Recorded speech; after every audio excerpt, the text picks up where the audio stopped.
Salut à tous et bienvenue sur Charge Flash avec Mighty Tati. Certaines fois, lorsque nous parlons du fait que Jésus soit né d'une femme vierge, beaucoup doutent, beaucoup se posent des questions, beaucoup disent même que ce n'est pas vrai, que c'est impossible. Cependant, si vous êtes dans ce cas, vous n'êtes certainement pas le premier à vous être posé cette question. La Vierge Marie elle-même, lorsqu'elle a reçu la visitation de l'ange Gabriel, a posé cette question. Comment cela se fera-t-il puisque je suis vierge? Mais allons voir les choses dans la parole de Dieu et essayons de comprendre, non pas avec notre raisonnement humain, mais avec un cœur ouvert et disposé à être illuminé par le Saint-Esprit. Parce que ces choses sont les choses de l'Esprit et seul par l'Esprit pouvons-nous les saisir et les comprendre. Alléluia.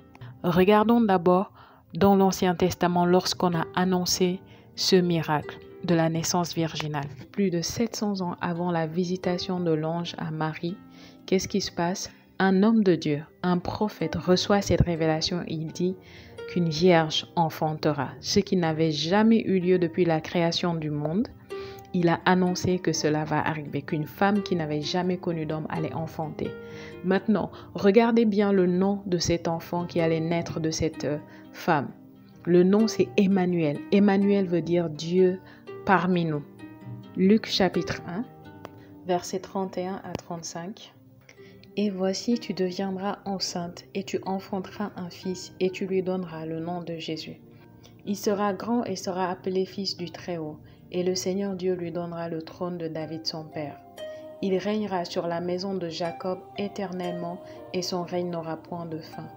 Marie dit à l'ange, comment cela se fera-t-il puisque je ne connais point d'homme? L'ange lui répondit, le Saint-Esprit viendra sur toi et la puissance du Très-Haut te couvrira de son ombre. C'est pourquoi le saint enfant qui naîtra de toi sera appelé Fils de Dieu. Alléluia. Le Saint-Esprit. La réponse à la question de Marie était le Saint-Esprit. Ce qui veut dire que l'enfant qui allait venir au monde allait être l'enfant du Saint-Esprit. Le Saint-Esprit, c'est l'Esprit de Dieu lui-même. C'est Dieu lui-même. Cet enfant n'allait pas être le fruit du sperme d'un être humain, il allait être le fruit de l'action du Saint-Esprit. Pour mieux comprendre cela, il faut savoir la raison pour laquelle cet enfant venait au monde. Quel était son but? Quelle était sa mission? Cet enfant venait au monde parce que toute la race humaine avait péché et toute la race humaine était condamnée à être séparée de Dieu pour l'éternité. Et lorsque cet enfant est venu, il est venu pour prendre notre nature. Mais en prenant notre nature, il ne devait pas prendre ce qui faisait que notre nature soit condamnée à être séparée de Dieu pour l'éternité. Si cet enfant devait venir de la semence d'un homme, qu'est-ce qui se passe? Il allait recevoir cette tâche, il allait recevoir cette nature déchue, il allait recevoir cette faute qui fait que l'homme soit séparé de Dieu. Et en recevant cette faute, il n'allait plus être qualifié pour donner sa vie pour la race humaine.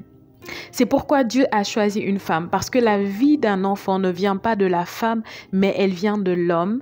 Vous voyez, c'était possible pour Dieu d'utiliser le corps d'une femme pour donner chair à cet enfant. Pour que cet être puisse être incarné, il fallait qu'il passe par une femme. Et il a choisi Marie. Et lorsqu'il a choisi Marie, qu'est-ce qui s'est passé? Le Saint-Esprit est venu sur elle. La parole qu'elle a reçue et qu'elle a acceptée en disant « Voici la servante du Seigneur, qu'il me soit fait selon ta parole », cette même parole-là, c'est cette parole qui allait entrer en elle, c'est cette parole qui allait prendre chair en elle, qui allait prendre un corps en elle. Donc, le Saint-Esprit est venu produire ce miracle.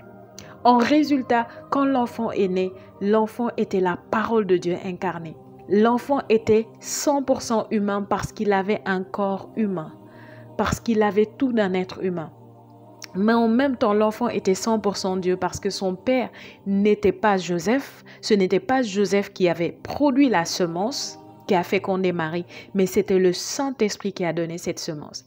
C'était le Saint-Esprit qui a formé cet enfant dans le corps de la femme vierge. Ça allait être la preuve que cet enfant n'était pas un enfant ordinaire. Bien qu'il était humain, il n'était pas comme tous les humains. Bien qu'il était un homme, il était un homme sans défaut, sans tache. Alléluia. C'est pourquoi l'expression Immaculée Conception est une expression qui s'applique totalement, 100%, complètement à la personne de Jésus. Immaculée Conception veut dire qu'il a été conçu sans faute. Il a été conçu sans péché. Vous voyez, c'est ce qui s'est passé lorsque l'ange est venu, lorsque la parole a été reçue et lorsque l'Esprit est descendu sur elle. Il y a eu cette conception immaculée, sans faute, sans tache. Le Seigneur Jésus. Amen. C'est pourquoi on l'appelle Emmanuel.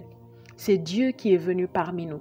Parce qu'aucun d'entre nous n'était qualifié pour donner sa vie pour nous. Dieu lui-même est venu. Mais si Dieu venait dans sa pure nature, tel qu'il est au ciel, il n'allait pas être qualifié pour donner sa vie pour des êtres humains. Il fallait qu'il soit semblable à nous en tant qu'homme. Et c'est pour cela qu'il est passé par cette femme et qu'il est né d'une vierge. Alléluia. C'est un miracle. C'est quelque chose que vous pouvez seulement comprendre et concevoir par le Saint-Esprit. Tout ce que vous avez à dire, c'est « Oui, Seigneur ». Comme Marie a dit « Oui », vous pouvez juste dire « Oui, Seigneur ». Je le crois que Jésus est né d'une vierge. Je crois qu'il a été conçu sans péché. Que c'est justement parce que j'avais cette nature du péché qu'il devait venir sans péché, qu'il devait venir à travers cette vierge parce qu'il est l'Immaculée Conception.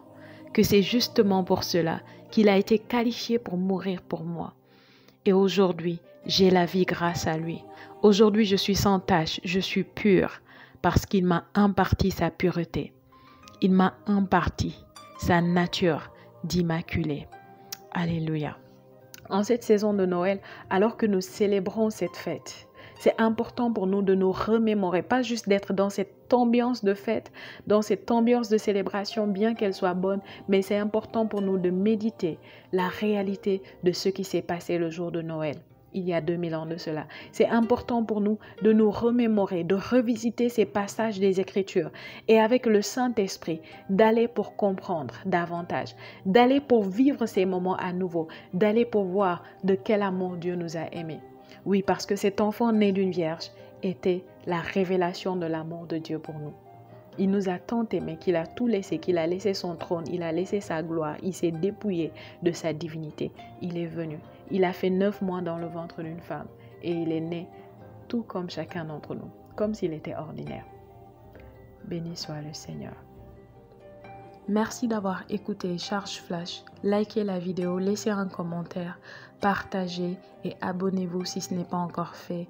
À très bientôt. Que Dieu vous bénisse.